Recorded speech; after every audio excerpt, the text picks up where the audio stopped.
Uh, my name is Joey Valle, and I'm a member of the Collective Against White Supremacy. I'm speaking here today on behalf of Cause in support of the individual who took the video of what happened outside of the Blind Pig over a week ago and their account of the event. I would like to restate a portion of the email we sent to you all about the incident. We have still yet to receive a substantive response from any of you sitting here tonight.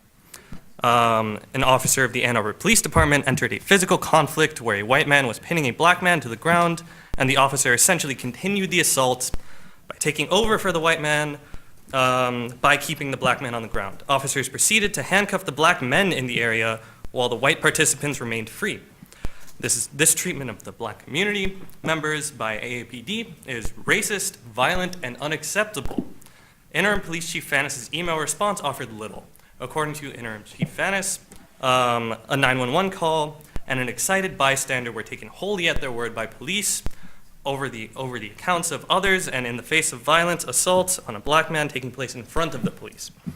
It would seem, based on Fannis' statements, that officers did not enter the scene having considered the possibility that racism was a motivating factor in the callers' and bystanders' statements, an approach that would fly in the face of all evidence of how racism has worked historically in this country and in Ann Arbor. In the midst of an ongoing investigation, Interim Chief Fannis sought to discredit the claims made by the person videoing. The dual problems of institutional racism and policing are what bring us here again. It is a problem that community members have been living with and fighting against for decades, and you all keep offering the same tired responses. Responses like the mayor claims that we already have a robust civilian oversight of the police departments. Does this sound like robust civilian oversight? Sitting by while community members are harmed and police investigate themselves. Others of you are campaigning on providing additional funding for the police, which already takes up a quarter of the city's budget, and lauding their stellar performance of AAPD as Ann Arbor City government's best achievements. You all offer the community little more than harmful distractions to the real problem. Your inaction makes you complicit. You fail to name the problem, do nothing to change it, and oppose plans which seek to tackle it substantively. This too is white supremacy in action. Your inaction perpetuates a racist and violent system that is harming community members. In order to address this, we call on you to approve the charter for a police oversight commission coming this August that includes 4 things. Set the demands of Chancellor Justice Washtenaw as a minimum standard for community police oversight board, has the power to change policies relating to policing, has the power to collect and publish data on policing, has the power to provide material support to those harmed. I will leave you with this. If someone calls 911 and says that black men are fighting and have weapons, is AAPD's protocol to arrest the black man at the location based on their phone testimony alone in the face of other evidence? Thank you.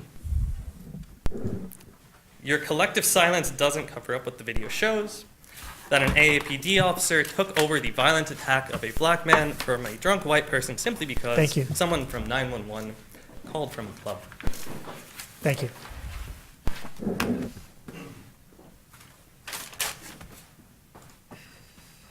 Evening. My name is Sergeant Donovan Smith. I'm also a member of the Collective Against White Supremacy. I'd like to point out that Mayor Taylor's been drinking out of a police mug all night, so you all can stay winning. Also, the entire meeting has been a display of white supremacy, starting with the fact that you almost got a black man arrested because he failed to follow the decorum that you all want in your meeting. The talk about Liberty Plaza seemed racist, classist, and ableist as well, and just plain fucked up. Sorry, I won't be civil. Listening to many of you talk around the issue with euphemisms like undesirable behavior, what is that? Don't do that. Get yourselves some anti-racist, anti-oppressive language training before your next meeting. There's 3 things I'd like to ask about tonight. First, if you could, is there anything you all would do differently about tonight? About the way you escalated that situation, you left the room, and it seems to me you knew the police would intervene. In fact, it was a signal to them, correct, that you were leaving the room so they would step in. Does anyone want to offer that they would have done things differently?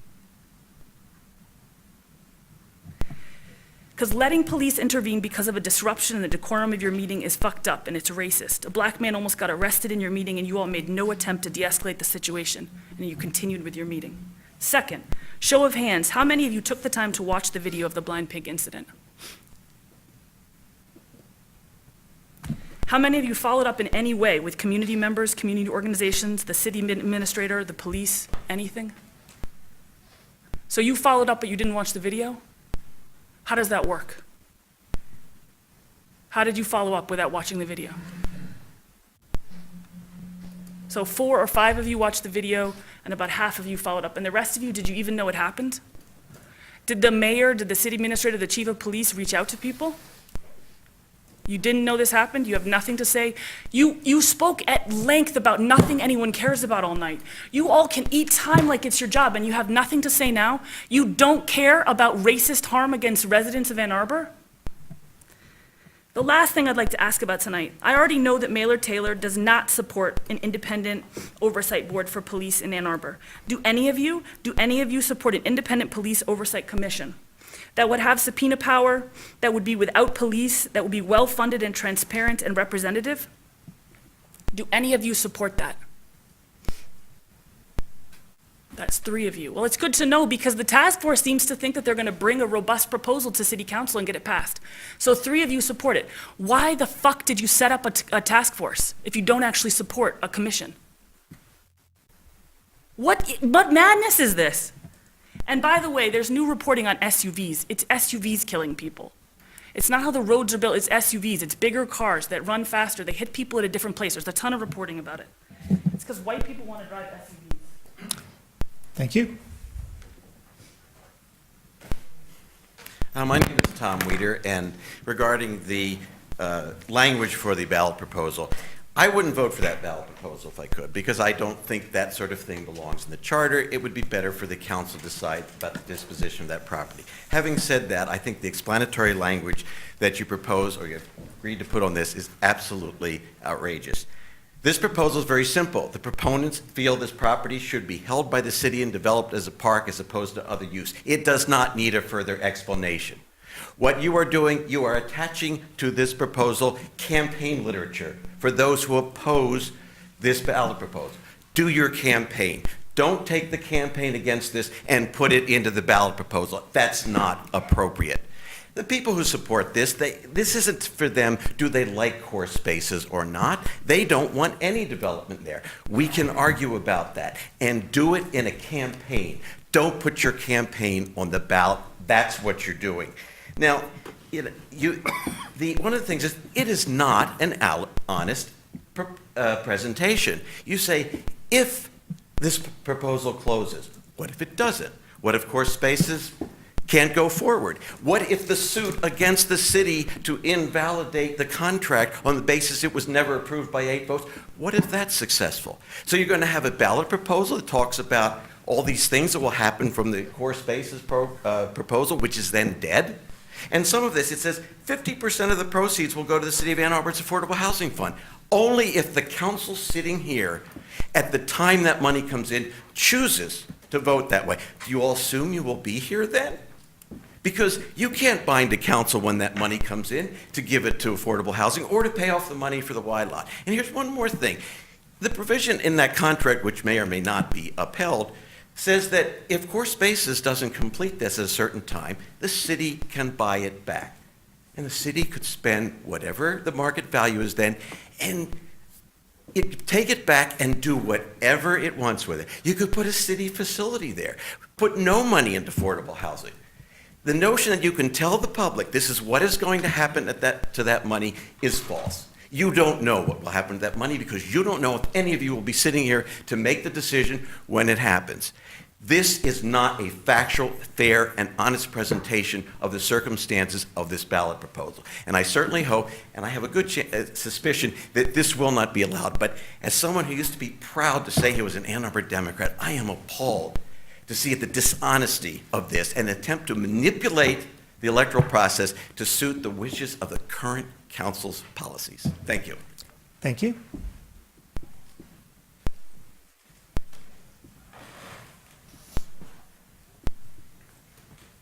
Hi, I'm Don Danico, and I just moved back to Ann Arbor after 10 years in Ypsilanti, but I went to school here and spent most of my life here.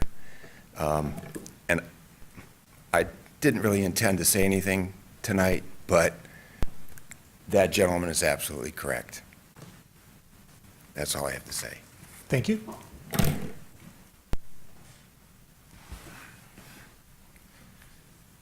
It's amazing what's happened this evening, the live television, the public record of what happened tonight. Again, I spoke about 2 weeks ago here that I hadn't spoken many, many years. And I came here to invite you all to the parade.